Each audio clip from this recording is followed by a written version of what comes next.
Le taux d'emploi des jeunes, c'est-à-dire des personnes de 15 à 24 ans, est à son plus haut niveau depuis que l'INSEE mesure cette statistique.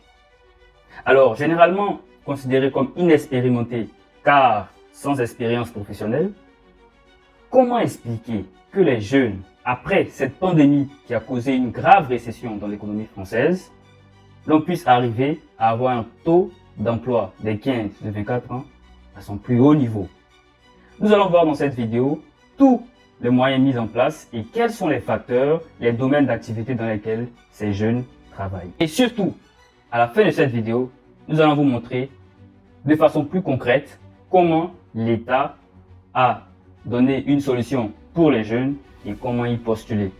N'hésite pas à arriver jusqu'à la fin de cette vidéo parce qu'au bout de cette vidéo, une surprise t'attend. Passons à la vidéo.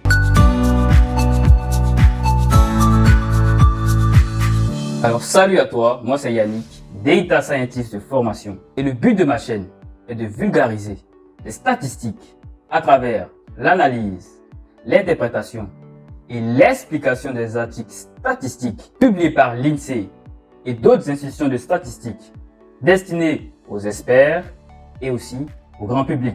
De ces analyses, nous pourrons déduire des conclusions qui pourront t'aider à faire de bons choix dans ta vie.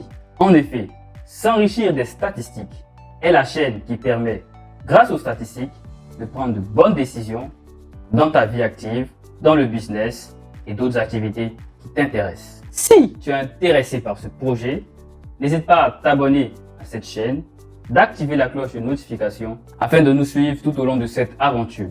En effet, nous aborderons des sujets tout aussi variés, pertinents et j'en suis sûr qui pourront t'intéresser. Alors qu'attends-tu pour nous rejoindre? Passons à la vidéo. Comme annoncé au début de la vidéo, le taux d'emploi des jeunes de 15 à 24 ans est à son plus haut niveau depuis 1992. Alors qu'est-ce que le taux d'emploi? Le taux d'emploi est la proportion des personnes qui travaillent divisé par la population totale. Ainsi donc, pour aller plus loin, nous allons définir le chômage selon le BIT. Le BIT, c'est le Bureau international du travail.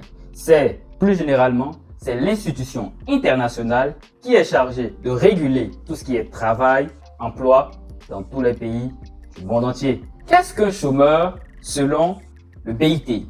Un chômeur est une personne âgée de 15 ans ou plus qui est sans emploi dans une semaine de référence, disponible pour travailler dans les 2 semaines à venir, ayant effectué au cours des 4 dernières semaines une démarche active de recherche d'emploi ou ayant trouvé un emploi qui commence dans les 3 mois. Cette définition du BIT est au niveau global.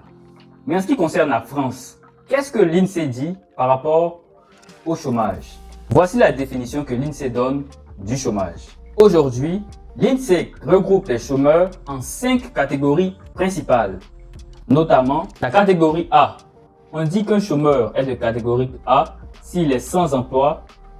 Les demandeurs sont tenus de rechercher activement un poste. Un chômeur de catégorie B, en plus des critères de la catégorie A, et ils ont travaillé jusqu'à 78 heures dans le mois. Un chômeur est dit de catégorie C s'il regroupe les 2 caractéristiques des chômeurs de catégorie A et B, et en plus, il a travaillé plus de 18 heures dans le mois. Alors, nous allons nous arrêter à cette 3e catégorie de chômeurs qui regroupe la majorité des personnes considérées au chômage en France. Pourquoi parler du chômage de 2021, sachant qu'on est en 2022? Et bien sûr, cette question est pertinente. Cependant, les années 2021 et 2022 ne sont pas si différentes que cela. En effet, aucun événement majeur ne s'est passé en 2021 qui puisse rendre le taux de chômage en 2022 totalement différent de celui de 2021. Notez bien que nous sommes passés de 28,9% en 2020 à 32,2% en 2021. Cette hausse de 3,3 points est majoritairement portée par les alternances et les stages qui tous deux représentent 1,4 points de cette augmentation. De nombreux secteurs clés de l'économie, tels que le tourisme et l'hôtellerie-restauration, ont été à l'arrêt avec l'amélioration de la situation dans le monde entier, l'avènement des vaccins, etc. l'histoire a pris une autre tournure. Ces secteurs qui, en 2020, étaient à l'arrêt, se sont retrouvés brutalement à recruter en masse avec la venue du déconfinement et de plusieurs vaccins. On parle même aujourd'hui de pénurie de main-d'œuvre dans ce secteur. Inédit, non?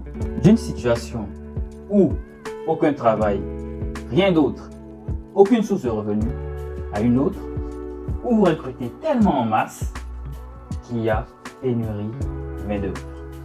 Alors, toi qui es jeune, qui m'écoute, qui a de la vigueur, de la responsabilité, du sens de l'empathie et que tu cherches un travail, ces deux secteurs peuvent t'embaucher. Il y a de la place, mais surtout un bon CV et une bonne candidature. D'autre part, dans cette période de trouble généralisé, l'État français a mis en place pour les jeunes un programme appelé Un jeune, une solution. Ce programme permettait aux jeunes qui étaient en difficulté professionnelle et qui recherchaient une bonne insertion pour booster leur carrière, d'avoir accès à des formations en alternance ou des stages. En quoi consiste cette aide? Un jeune, une solution, c'est une aide payée par l'État aux entreprises dans le cadre du recrutement d'un jeune âgé entre 15 et 29 ans. Cette aide a alors favorisé les entreprises, disons, les a encouragées à employer plus de jeunes dans leur effectif. De ce fait, tenez-vous bien, cette mesure de gouvernement a permis de booster les contrats en alternance de plus de 200 000 en 2021. Ainsi donc, un jeune, une solution, c'est plus de 300 000 emplois créés pour les jeunes en insertion professionnelle. C'est-à-dire, on va accompagner 300 000 étudiants dans leur insertion professionnelle. Dans la suite de la vidéo, nous allons vous montrer quelles sont les conditions pour avoir accès à cette aide de l'État et ensuite comment y participer, comment est-ce que ça marche. Toutes ces informations seront données dans la suite.